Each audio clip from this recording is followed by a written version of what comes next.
Guys! Shane, Casey, Jacob, nandito na pala kayo. Hi Josh, hintay namin si Leslie kasi magre-review sana kami sa library. Ang dami ng tao.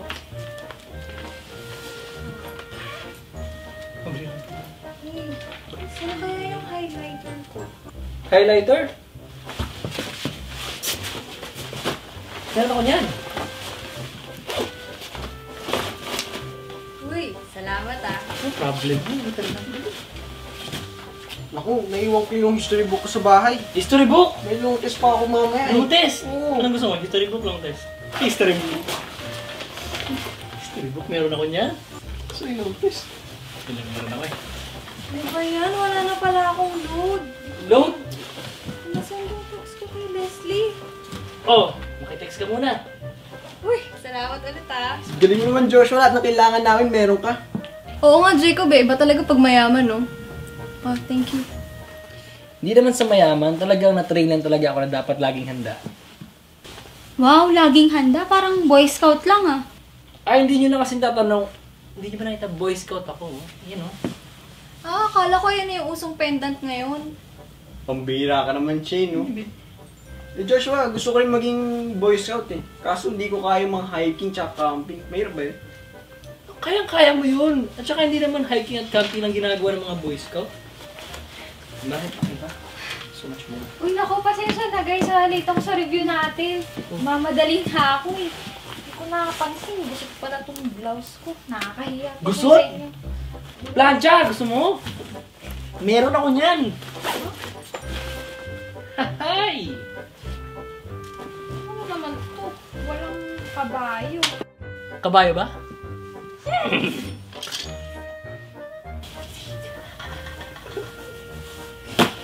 Salamat ah. You're welcome. Plancha? Kabayo? Tindi ah. Boy Scout nga.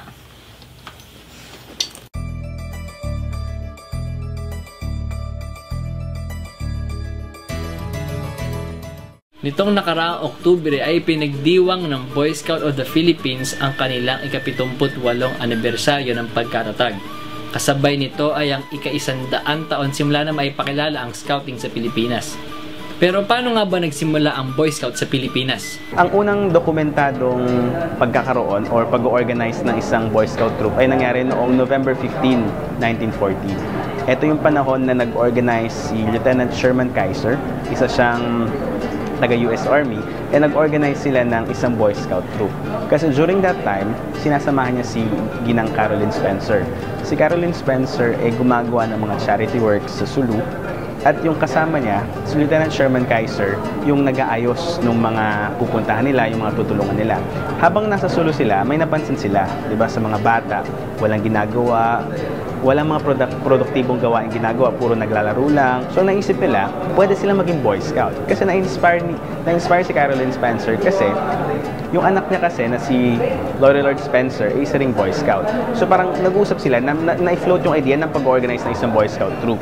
Pero at that time, hindi nag-materialize. Kasi na-reassign si Sherman Kaiser sa Zamboanga. So napansin niya ulit yung gano'n, na yung mga bata, gano'n pa rin. Mula doon, pinush niya yung idea nung pag-create ng isang Boy Scout troop.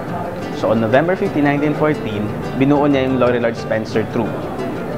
It was composed of 24 boys na all-Muslim Filipino Boy Scout troop. Pagdating natin ng 1936, during this time, ang Pangulo nun ay si Manuel L. Quezon.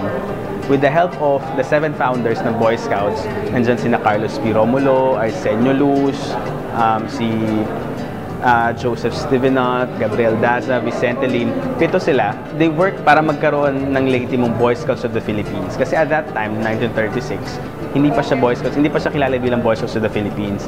Isa lang siyang Philippine Council na member ng Boy Scouts of America. So, noong 1936, with the help of Thomas Confessor na nag-sponsor ng Commonwealth Act 111, binuo nila ngayon ang Boy Scouts of the Philippines. Kilala ang mga Boy Scouts sa pagsasagawa ng iba't ibang outdoor activities gaya ng hiking at camping. Pero marami pang ibang activities ang pwedeng gawin ng isang Boy Scout. Kung tutuusin natin, pag sinabi kasi natin Boy Scout, ang unang iisipin lang kasi ng mga tao, sila lang yung mga nagka-camping, nag-activities, parang yun yung very notion eh. Kaya ngayon, gusto natin i-reinvent yung notion na yan. Kasi Boy Scouts of the Philippines or scouting in general, hindi lang tayo tungkol sa pagka-camping, hindi lang tayo tungkol sa pag-hiking, sa pag-activities, pero isa itong organisasyon na humuhubog sa kakayanan ng isang bata, ng isang individual. Meron na tayong mga activities. Kung mapapansin nyo, mula sa kanila dyan, may mga suot silang mga merit badges. Di ba yung parang mga pogs na kung tawagin natin. Bawat isang mga merit badge na tinatawag natin ito ay may corresponding siya ng mga responsibilities, mga tasks, mga activities na kailangan gawin. Hindi lang tayo limited sa merit badge. Meron tayong mga community service projects tulad ng mga yung every year na ginagawa natin, that's the World Environment Day. Every year nagtatanim tayo ng puno, naglilinis tayo ng mga coast, naglilinis tayo ng mga daan. Kasi ito yung mga basic na pwedeng itulong ng Boy Scouts sa bansa. Pero paano nga ba makakasali ang isang kabataan na nais maging miyembro ng Boy Scout of the Philippines? Napakasimple lang po. Mag-register lang tayo sa Boy Scouts of the Philippines. Paano tayo mag-register? Meron po tayong mga council offices, regional offices. Pag sinabi kasi natin councils, pwedeng sa isang city lang siya, isang probinsya, or group of cities ang kinikater niya. Pwede tayong pumunta doon, mag-register, or depende pag yung eskwelahan natin ay may scouting program na, mag-register tayo doon. As of now, ang registration lang naman natin is 50 pesos lang naman. Yung 50 pesos, parang puhunan lang natin yon para maging member ng Boy Scouts of the Philippines. Pag-register natin, entitled na tayo sa mga programa ng Boy Scouts of the Philippines. Alam niyo ba mga classmate na hindi lang lalaki ang pwedeng sumali sa Boy Scout of the Philippines? Pwede rin sumali ang mga babae. Ang senior scouting ng Boy Scout of the Philippines ay para sa mga lalaki at babaeng edad 13 to 17 years old. At ang Rover Scouting naman ay para sa mga edad 17 to 24 years old.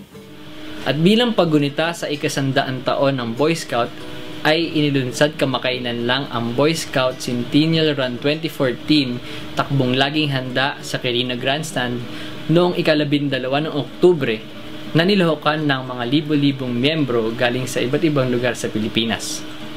So doon, kung titingnan natin, marami na rin produkto ang Boy Scouts of the Philippines. Kabilang na dito si Vice President Binay, isa siyang dating Boy Scout. Ngayon ay aming tagapangulo na, National President na siya ng Boy Scouts of the Philippines. Marami tayong mga Boy Scouts, scattered sila sa iba't ibang fields.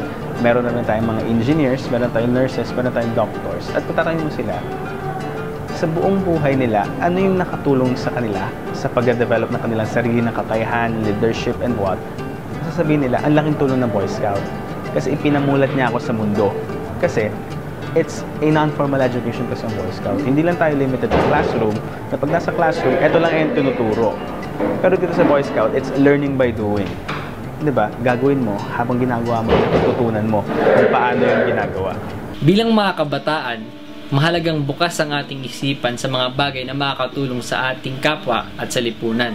Kaya naman sa pagsali natin sa mga organisasyon na gaya nito, dapat magamit natin ang mga kaalamang matututunan natin sa mabuti upang makapaglingkod tayo sa Diyos at sa ating mga kapwa-tao. Kaya naman sa bagay na to, ay saludo kami sa taong laging handa, ang Boy Scout of the Philippines.